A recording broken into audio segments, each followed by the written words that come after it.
Welcome to Straits Talk, a podcast by Straits Interactive where we talk about the value, risks, and constraints of data protection, data governance, and generative AI. I'm a tech writer, Grace Chung, and with me to kick off the series are Kevin Shepherdson, founder and CEO of Straits Interactive, and Alvin Toh, co-founder of Straits Interactive. They're both dear friends whom I've known for many years. Right. So, did you read about our contact tracing details? I am so glad that they finally got rid of those details. I don't know how many hundreds of gigabytes it is because it's over 3 years, 2020 to 2022, and about 5 million residents and 10 million visitors to Singapore during that period. So it's a huge, massive trove of data. Yeah. And they also dismantled the backend infrastructure. So I'm very happy for one, it's gone, right? The bits and bytes are gone. I'm also happy because then it prevents the leak of any of this data and this leak going into the internet and then being used as training material. Yeah. What do you think? I think that's impressive, right? Because many companies got data retention policies and they actually state how long that the data will be kept. But a lot of the mistakes that we make is that when the purpose is fulfilled, then there's no trigger point. So the policy just becomes a theoretical one. So when I say impressive is they still remembered that after the COVID-19 dust has settled and therefore the purpose of the contact tracing app has been already completed, they actually went ahead to do that. And this is a problem for many companies out there. Their retention policies are all just documented but not necessarily implemented. So moving on from there and coming on to 2024, you had done some research, right? That's so right. Just looking forward to see in the year, what are the key trends in data governance and AI governance? Yeah. Let me just give everyone a very quick overview first, and then maybe Grace, we can go a little more detail, and together with Alvin, we could discuss cases where I think we should all take into account how these trends are going to be affecting us. Yeah. I think the first trend, which I'm sure a lot of us will have noticed, is now Gen AI is now going mainstream. Because before this, it was very vertical centric, right? But now we're looking at it in business productivity. So that's the first trend, and that's got lots of implications, which we will go into more detail. The second part, besides just the value, there's also a need to do due diligence, on a whole bunch of Gen AI apps that are now emerging in the market, right? And if you have watched very carefully what's going on, another trend is happening in front of us. One is the transition from content creation. I think a lot of our audience here would be conscious of the fact that everything was created manually. Now with Gen AI, you can do it with just a click of a button. So that's the third trend we're seeing, a transition from content creation to content generation. So while all of these things are happening, we now see the fourth trend. We are now seeing regulators perhaps are being very interested in terms of what is happening in the world of AI with regards to the software developers, the providers that are out there. So they are going to give a lot of regulatory attention. And then the last one, which I think a lot of us will be interested in, is the whole advancement of Gen AI towards what we call multimodal capabilities. And as we can guess, it will make the AI more powerful, right? And that will lead to a whole bunch of new skills that we start to develop whichever job role that you are performing. You know, Alvin, when it comes to business productivity, I mean, I have done it myself before, right? So if I do some basic research and I say compare and contrast, and I give the prompt and I say, look at these two ideas, can you compare and contrast, and they'll come on. But what are the constraints? What are the key issues for people using it, productivity? Okay, so I think in business, especially depending on your current industry, things like legal, where they actually rely on facts, that's where they got to be quite careful. At least exactly what you mentioned, the most commonly used case is summarization. That the GPTs themselves or the LLMs are quite good at summarization.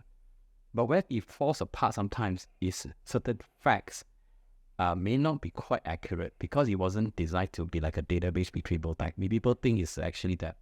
And that's where it can fall apart, right? And we have done tests like that before. We've submitted a document, beautiful summarization. Yeah. We ask for certain facts. It says on page 13 with this detail. When we have page 13, there's no such thing like that. So you fall for it because it actually tells you it's on certain pages. Right. And that was what happened to those lawyers, right? They Yes, knew that yes. summarization is beautiful. Yeah. Then they took the citation that he made up, and then that's it. Yeah. And they use it as if it was real. So the human is very important, right, in all of these. So they likened GPTs as the intern. So like all interns who come and do your grant work, they need to be checked, right? So is there a need for the intern? The intern needs to be checked, but doesn't that add to or cancel out some productivity gains? Well, just like you hire an intern, you treat it exactly like an intern, right? So, Yeah. you know, we don't say, okay, this intern is super smart, first class, honors, and that's it. No, it doesn't. You still want to check the work because it's your industry domain specific skills that is valuable, Right. and your reputation at stake. So this thing is, I would call it smart generalist, has been trained in a lot of things, right? But you want to make sure that it can do certain tasks well, but the facts and whether the thing fits your current industry's specific domain is actually on point. You have used interns. What was your opinion?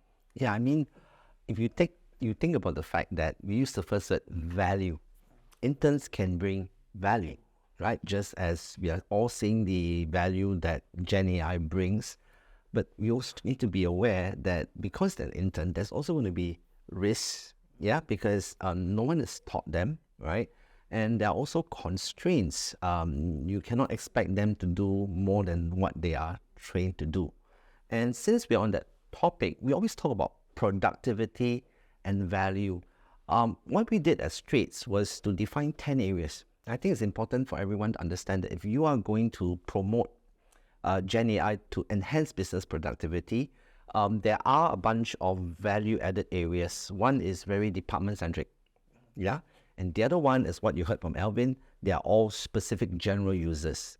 So if I could just take everyone through the first 5, because it has huge implications on the risks as well as the constraints. First one, we already know, marketing and sales. They are going to be using it to generate sales copies, sales ideas. So we now know the marketing department is going to be using it. So it's got double your productivity already, right? That's exactly right. Then the second one is in the area of customer service. Yeah, so there's a lot of self-help that's going on. But notice as I go through the value add areas, you can probably also think of the risks and the constraints similar to our intern metaphor. Third one, we already know. We are talking about programming code, people writing scripts, and we saw the advent of GitHub and all of that. The fourth one, we will all feel in the organization, that is HR. Yeah, using it to in the area of CVs, interviews, and all of this stuff. And after the final one would be developing training materials. Now notice as I go through all those 5 areas, I would like to pause and get everyone to think about, yes, it's fantastic, that's the value. But just like our intern, there are also risks and there are also constraints. Yeah. So all these departments will be impacted. Now, when we talk about the 5 general users, I think Alvin talked about summarization. That's one area.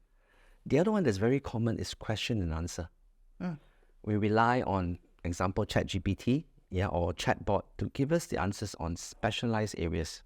Yeah, and some people have gone to the next extent of flipping the role. So now, instead of us asking question, we might have the chatbot playing the role of HR and asking us, and that's where everyone freaks out because to what extent do we allow the bot to make a decision? Yeah. And then we talk about drafting, reviewing documents. I think, Alvin, we talked about the fact that a lot of people are using it to generate business presentations, business proposals. And the last one is using it for analysis. Yeah. So I just want to make it very clear that when we talk about value on business productivity, there are actually 10 specific areas that we all should know about, because once you know the 10 value areas, then you know the corresponding risks, you know the corresponding constraints. That's very good, because then management will then have to think about these values and then think about how we can move forward. So hold that thought first. You mentioned earlier about the apps, the Gen AI apps. Yeah. They've all come out to help people. How many are there now? Do you know? What's your last count? Gen AI Now, apps? it actually is in the hundreds. I think I Hundreds read or about hundreds of thousands? hundreds of thousands actually. Okay. Actually, it depends on how you're cutting that particular data, because now you know that actually anyone can design an app, right? In our research, we found even individuals, startups, and even students are designing it. So that actually, I'm not surprised if it's in the millions actually. Yeah. But then these Gen AI apps, how do we know they're safe? So what are some two key things that, users must look out for when they want to say, hey, I want to use this Gen AI app? Yes. I'll ask Kevin to comment afterwards. And interesting, but he did the research on this. Yeah. He went through, firstly, there are three categories of app. The highest risk one is actually the guys, the extensions of Chromes and all that, right? What we call the clone apps, where they actually are wrapper apps. Then the other two are, one is the core apps, which is the LLM themselves. Another one are the combination apps, where it's part or feature of the Microsoft app or Salesforce. But let's look at the higher risk ones, right? Okay. These ones, when you actually go in to have a look at their privacy policy, it doesn't match what they do. Okay. So to the uninitiated, some of them don't read. I mean, most of us download apps. Yeah. Okay, no problem. And what did you find was more incriminating? Actually, what we did, we got curious, right? So we actually downloaded 100 top apps on the desktop, right? And the thinking was to look at the GDPR compliance and also the AI transparency, which we all know is being highlighted in the upcoming EU AI Act. So based on the 100 apps that we actually downloaded, we were actually pretty surprised that only 10% of them didn't even have a privacy policy. Yeah. And I won't go into the details, but if you talk about transparency, because if you are dealing with an AI, you want to know that it's actually being powered by an AI. Right. And that is basically one of the features of the requirements of the new EU Act. And I think 10% of it, 10% of the chatbots, by the way, you're all using Gen AI. They didn't even declare they're using AI. And some of them are very obvious. They came from ChatGPT. And only 1% of them actually said that the AI was used to make decisions. So they don't declare that they're making decisions.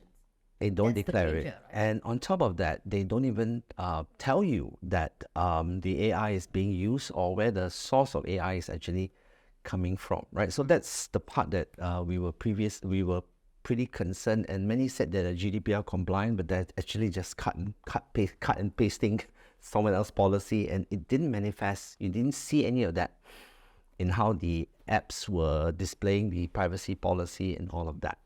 Then we also analyzed 100 mobile apps, and we were in for an even root shock, because when we download a mobile app, we go to the App Store or the Play Store, and both Google on their Android and Apple on their Play Store, they now force you to read the nutrition label or the data safety label. So we were surprised that when you start to download the app, whatever they say and whatever they do is a contradiction. So for example, the apps will say, I don't collect data. I don't share data with a third party. Right. But when you go and download the app, it's like giving your entire phone to that developer. I don't think they're doing it it's Not purpose. It's not a malicious purpose, but it's pure ignorance. So they're just declaring it for the sake of declaring. I think that's something that we need to be very aware of, especially if you're corporate. So in other words, they're collecting more information that they should be. That's right. Okay. And a lot of information, when you run a chatbot, the entire conversation itself, right, has got lots of information that can profile you on. Yeah. Okay, let's go back to what we were talking about, what management can do with all the trends and the concerns that have been set. What is the playbook for CEOs? What is it they should be doing? I think in 2023, they were all excited by this new technology, and they have done their own little trials and pilots. Now in 2024, they're ready to say, okay, we are convinced we're now ready to go ahead. But what should they be doing, in order to go ahead? Let's start from post-COVID-19. When COVID-19 struck, it accelerated a lot of digital transformation. Yeah, and you know that you should be concerned if you don't have a data strategy. Yeah, so it all started in post COVID-19, but now we are seeing the Chat GPT trend, right, driving lots of the digital transformation. So what CEOs should do is you should be looking at how AI, in this case, I'm talking specifically about generative AI, yeah, can benefit your organization. So instead of just looking at the risks and constraints first, you must first look at the value part. Then the value part got two components. One is obviously a virtual collaborator. Yeah, how does it help in your everyday business productivity? All CEOs need to know that, because you want your entire staff, your company, to always have maximum or enhanced productivity. So the first point is, what value does it bring to me? Yep. What productivity gains? Yeah, but there's a part of what you position the AI as a virtual collaborator, right? So the second one is more important, what we call a game changer. So as you run your data strategy, you are also looking for new ways to differentiate your organization, because if you don't do that, then your competition is going to be doing it, because you already have a data strategy, which is why I'm not surprised that you will eventually see what we call a chief AI officer, right? So that's from my perspective. I'm sure, Alvin, you got some thoughts before we cover the other parts of the playbook that they should be aware of. Yeah, exactly it, right? So you mentioned the AI officer. That is going to be the new advisor to the CEO, because CEO may not be well informed on this thing. I think last year, some investigations, we speak to a lot of SMEs, no idea, like, heard about ChatGPT as about it. What does it mean to their business? They need an AI business professional who is trained on what is the value to the company, but there's another two legs, right? Is there any risk involved in this? Yes. And if you want to take it on board, what control should we have in mind? Then that's a balanced view. So they need to look for these individuals or a team, right? Loosely can call an AI officer or AI governance team to make the kind of assessments and a more balanced recommendation for the CEO to make a decision. Okay, I think we can go with this. Under these constraints, is well enough, I can bet on it. So I think that's the decision for 2024. It's no longer, should we look at it? No, it's how can we use it? But use it safely and responsibly. And who do I have on my team who can give me that kind of sound advice? You know, all three of us can go on talking about this forever, right? Exactly. So, but I want to wrap this up as we come to the end of the session. So the most important thing for CEOs and management to think about is to think about Gen AI as their virtual collaborator. What are the values and risks it brings to my business? And then two, when you think about a Gen AI application, is it a game changer for me? Exactly. And you have to decide that, identify that before you proceed. Well, thank you, the three of us at Straits Talk. We'll be back with the next episode to talk more about generative AI.